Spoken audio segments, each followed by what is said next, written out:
Hello guys, मैं पूजा कपूर आज आप लोगों के साथ लेकर आई हूँ revision topic of balance of payment. आज हम लोग क्लास 12th इकोनॉमिक्स का रिवीजन करेंगे। कहाँ से स्टार्ट करेंगे? हम बैलेंस ऑफ पेमेंट को आज हम रिवाइज करेंगे। ठीक है, बैलेंस ऑफ पेमेंट बहुत बड़ा चैप्टर नहीं है, छोटा चैप्टर है, बट इसमें से कुछ टॉपिक एग्जाम में तो आएंगे ही आएंगे। 3 मार्क का क्वेश्चन इसमें से एग्जाम में आ सकता है। तो सबसे पहले बैलेंस ऑफ पेमेंट होता क्या है? बैलेंस ऑफ पेमेंट होता है जब हम लोग भारत बाकी बचे हुए देश के साथ, बाकी बची हुई कंट्रियों के साथ ट्रेड करता है, ट्रांजैक्शन करता है। इसको हम क्या बोलते हैं? बैलेंस ऑफ पेमेंट बोलते हैं। ठीक है, जैसे कि जब India rest of the world, rest of the मतलब इंडिया को छोड़ के बाकी सारी कंट्रीज जो हैं, जब वो आपस में ट्रेड करती है, इंडिया बाकी सारी कंट्रीज के साथ या फिर बाकी सारी कंट्री आपस में जो ट्रेड करती हैं, जो ट्रांजैक्शन इन कंट्रीज के बीच में जो ट्रांजैक्शन की जाती है, इंडिया और बाकी सारी कंट्रीज के बीच में जो ट्रांजैक्शन की जाती है, वो भारत का बीओपी में शो किया जाता है। ठीक है, अब इंडिया में हम लोग एक दूसरे से लेन देन कर रहे हैं, एक दूसरे के साथ व्यापार कर रहे हैं, एक दूसरे के साथ चीजें एक्सचेंज कर रहे हैं, सर्विसेज ले रहे हैं, मैं आपको सर्विसेज दे रही हूँ, आप मुझे पेमेंट दे रहे हो, या फिर कोई भी चीजें हम लोग इंडिया में कर रहे हैं, वो हमारे इंडिया का पार्ट है। लेकिन अगर यही सारी चीजें बाहर के देश के साथ होती हैं, उसको हम क्या बोलते हैं? वो बीओपी में रिकॉर्ड की जाती है। जैसे कि ये इंडिया है, ठीक है, इंडिया क्या कर रहा है? कुछ लेन देन कर रहा है रेस्ट ऑफ द वर्ल्ड के साथ। किन चीजों का लेन देन कर रहा है? इकोनॉमिक ट्रांजैक्शंस का। अब आप मुझसे पूछोगे कि मैडम ये इकोनॉमिक ट्रांजैक्शंस क्या होती हैं? इकोनॉमिक ट्रांजैक्शंस में क्या क्या चीजें आती है? जब दो कंट्रीज आपस में गुड्स का एक्सचेंज करती हैं। ठीक है, गुड्स का मतलब कोई भी चीजों का लेन देन करती है, जो गुड्स होते हैं, फिजिकल गुड्स जो होते हैं। ठीक है, ट्रेडिंग ऑफ फिजिकल गुड्स, जिसमें गुड्स का लेन देन किया जाता है। मैंने वहां से शॉपिंग करी, उन्होंने हमारी कंट्री से शॉपिंग करी। जब दो कंट्री के बीच में गुड्स का लेन देन होता है, इसको हम क्या बोलते हैं?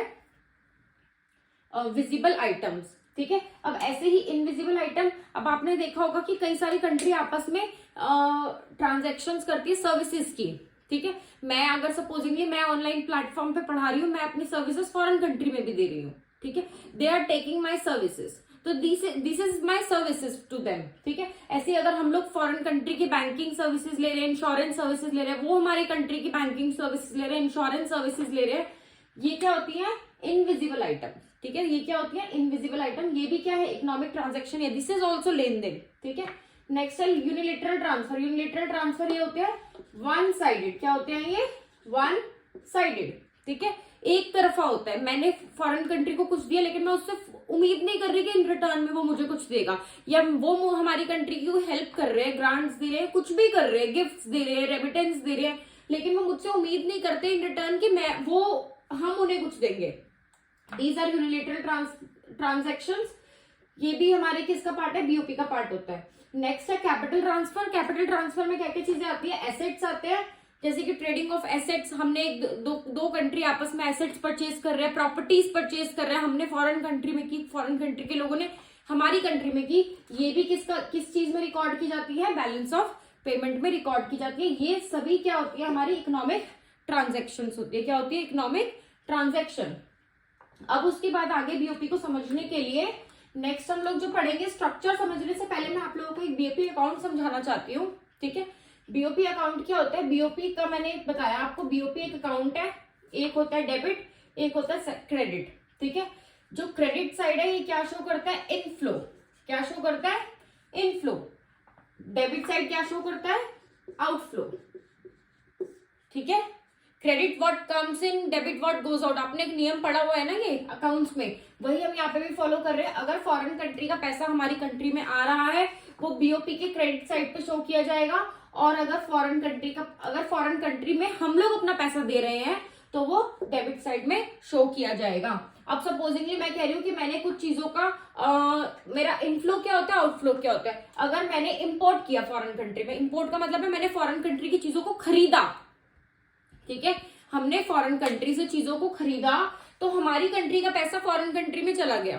ठीक है, हमारी कंट्री का पैसा कहाँ चला गया? फॉरेन कंट्री में चला गया, इसीलिए इसको क्या बोलते हैं? ये हमारा इंपोर्ट है, ये हमारी डेबिट साइड पे रिकॉर्ड किया जाएगा। जो मैं सामान खरीद रही हूँ फॉरेन कंट्री से, वो डेबिट साइड पे शो होगा, वो मेरे इंपोर्ट्स हैं, क्यों इम्पोर्ट से? क्योंकि उससे हमारी कंट्री का पैसा फॉरेन कंट्री में जा रहा है, ये आउटफ्लो है। अब इसी के पॉजिटिवली मैंने कुछ एक्सपोर्ट कर दिया, फॉरेन कंट्री के लोगों ने हमारी कंट्री से सामान खरीदा, हमने उन्हें बेचा, तो वहां से पैसा कहाँ आ रहा है? हमारी कंट्री में आ रहा है। ये हमारे इनफ्लो ऑफ फॉरेन एक्सचेंज में शो करेगा। इनफ्लो हमारे लिए है, इसलिए हमने यहाँ पे उनको क्रेडिट साइड पे रिकॉर्ड किया है। ठीक है, तो करंट अकाउंट, बीओपी में दो अकाउंट होते हैं, एक होता है करंट अकाउंट, एक होता है कैपिटल अकाउंट। करंट अकाउंट में हम कुछ चीजों को शो करते हैं। करंट अकाउंट में क्या क्या चीजें आती हैं? करंट अकाउंट में आती है, मैं यहां से बता देती हूँ आपको। करंट अकाउंट में visible items, invisible items and unilateral transfer, ये तीनों चीजें हमारे करंट अकाउंट में शो की जाती हैं। ठीक है, अब मैं ये बोलूं इंपोर्ट ऑफ विजिबल आइटम हमारी डेबिट साइड पे आएगा, एक्सपोर्ट ऑफ विजिबल आइटम हमारे क्रेडिट साइड पे आएगा। और इनविजिबल आइटम की अगर हम बात कर रहे हैं तो इंपोर्ट ऑफ इनविजिबल आइटम हमारी डेबिट साइड पे आएंगी और एक्सपोर्ट ऑफ इनविजिबल आइटम हमारी क्रेडिट साइड पे आएंगी। ऐसे ही रिलेटेड ट्रांसफर्स भी है। और जो कैपिटल ट्रांसफर होता है ये हमारा कैपिटल अकाउंट का पार्ट होता है। ठीक है, ये क्या होता है? हमारा कैपिटल ट्रांसफर जो है ये हमारे कैपिटल अकाउंट में शो होता है। मैंने आपको बता दिया करंट अकाउंट में क्या क्या चीजें आती है। करंट अकाउंट में तीन चीजें आती हैं, visible item, invisible item, unilateral transfers. ठीक है, करंट अकाउंट में, सॉरी। अब हमारे कैपिटल अकाउंट की बात करूं तो कैपिटल अकाउंट में क्या क्या चीजें आती है? कैपिटल अकाउंट में आती है, यहीं पे मैं मेंशन कर देती हूँ, कैपिटल अकाउंट में हमारी आती है प्राइवेट ट्रांजैक्शन,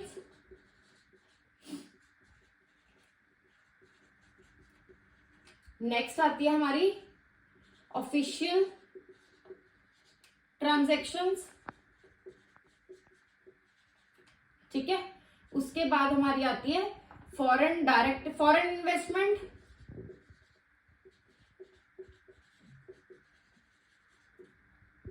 नेक्स्ट हमारी आती है फॉरेन इन्वेस्टमेंट में दो पार्ट होते हैं, एक होते हैं फॉरेन डायरेक्ट इन्वेस्टमेंट, एक होती है पोर्टफोलियो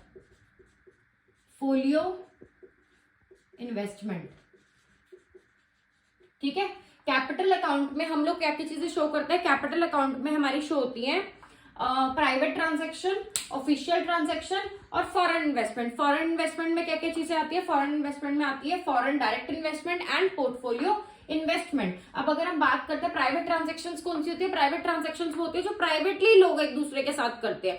मैंने फॉरेन कंट्री में से लोन ले लिया, फॉरेन कंट्री के बैंक से लोन ले लिया, फॉरेन कंट्री के लोगों ने हमारे से ले लिया, ये हमारी किसका पार्ट है? प्राइवेट ट्रांजैक्शन का। ऑफिशियल ट्रांजैक्शन हमारी गवर्नमेंट होती है। ठीक है, ऑफिशियल ट्रांजैक्शन किसका पार्ट है? हमारी गवर्नमेंट का पार्ट है, जो हमारी गवर्नमेंट कर रही है। गवर्नमेंट ने फॉरेन कंट्री के बैंक से लोन, फॉरेन सरकार से लोन लिया है, फॉरेन कंट्री की सरकार ने हमारी सरकार से लोन लिया है। ठीक है, उसके बाद अगर हम बात करते हैं फॉरेन इन्वेस्टमेंट दो तरीके की होती है, एक होती है फॉरेन डायरेक्ट इन्वेस्टमेंट, एक होती है portfolio investment. Foreign direct investment वो इन्वेस्टमेंट होती है जिसमें हमें एक्वायरिंग राइट्स मिल जाते हैं, जिसमें जो इन्वेस्ट कर रहा है वो उसको उस चीज पे जिसमें उसने पैसा लगाया है, इन्वेस्टमेंट किया, उस पे उसको मालिकाना हक मिल जाता है। ठीक है, लेकिन पोर्टफोलियो इन्वेस्टमेंट वो इन्वेस्टमेंट होती है जैसे शेयर्स में इन्वेस्टमेंट हो रही है, बॉन्ड्स में इन्वेस्टमेंट हो रही है, इस पे हमारा कोई मालिकाना हक नहीं है, हम उस चीज का प्राइस नहीं डिसाइड कर सकते। जिस भी कंपनी के शेयर्स हमने खरीदे हैं, हाँ ये है कि हमने शेयर्स खरीदे हुए हैं, लेकिन उनका रेट,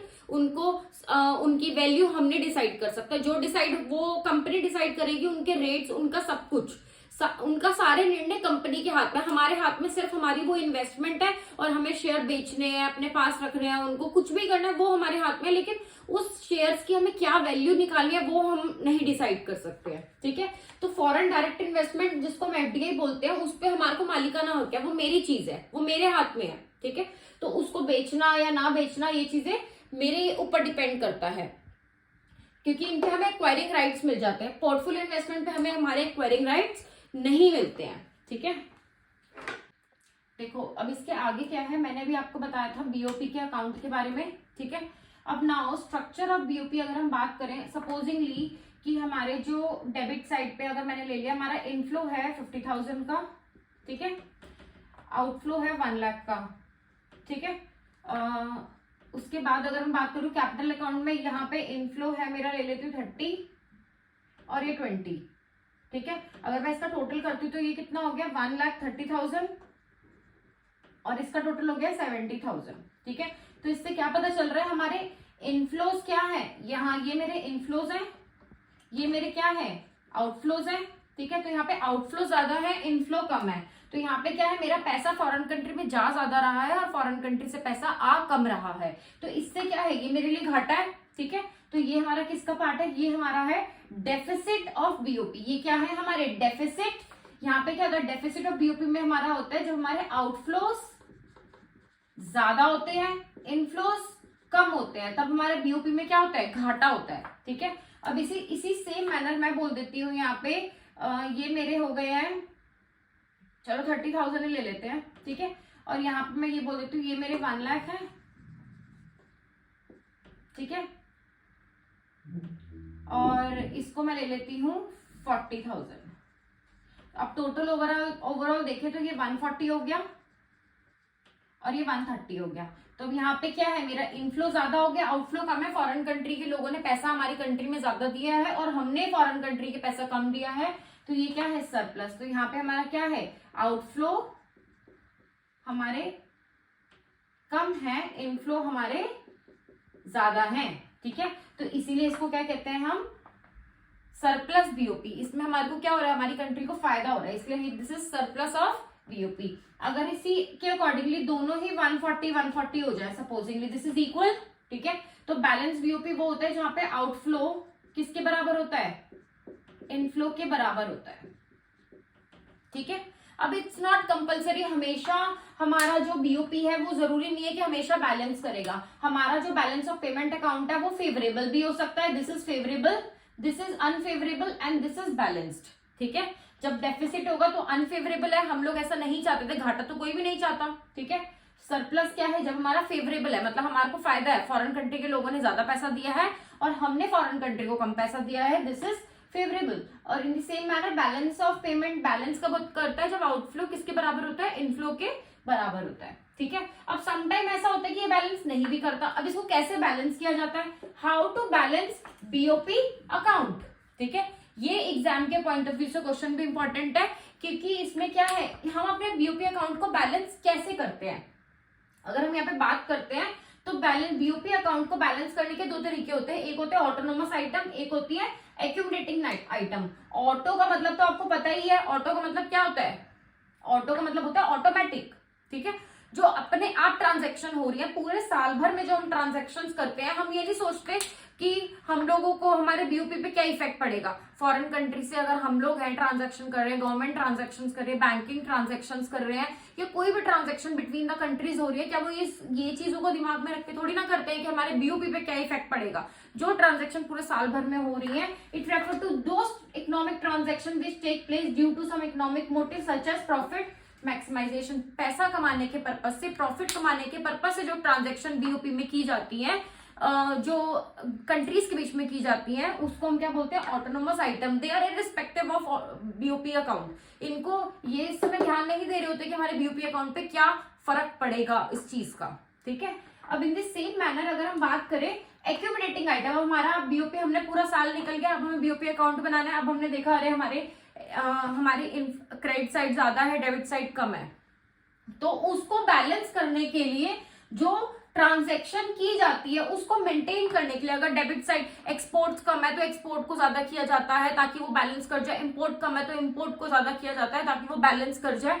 तो ये क्या है, it refer to those transaction that are undertaken to maintain the balance of BOP. अब जब हमने अकाउंट बनाया और हमने देखा कि हमारा बीओपी बैलेंस नहीं कर रहा है, उसको बैलेंस करने के लिए जबरदस्ती जो ट्रांजैक्शन की जाती हैं उसको हम क्या बोलते हैं, एक्यूमुलेटिंग आइटम। क्या बोलते हैं, एक्यूमुलेटिंग आइटम। अब उसके बाद देखो बेटा next,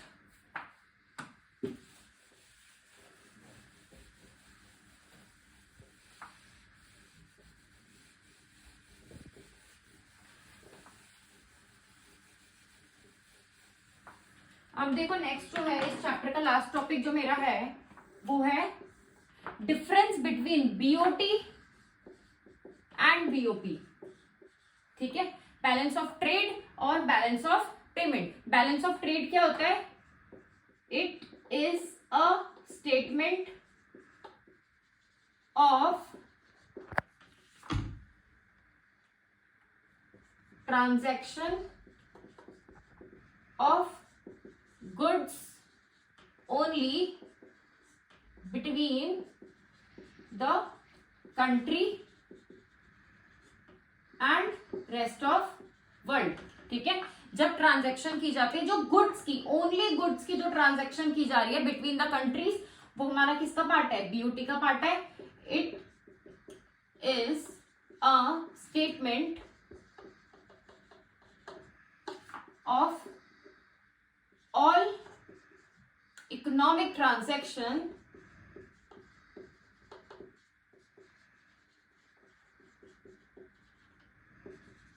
between the country and rest of world. अब इसमें क्या है, सारी ट्रांजैक्शन को ध्यान में रख के जो रिकॉर्ड मेंटेन किया जाता है, जो चीजें की जाती हैं, वो हमारा बीओपी होता है। ठीक है, बीओटी हमारा क्या होता है? बैलेंस ऑफ ट्रेड, जिसको हम बोलते हैं, ये ओनली विजिबल आइटम्स को रिकॉर्ड करता है। Only visible item, visible item means only goods को रिकॉर्ड करता है। ठीक है, it does not include capital transaction, it includes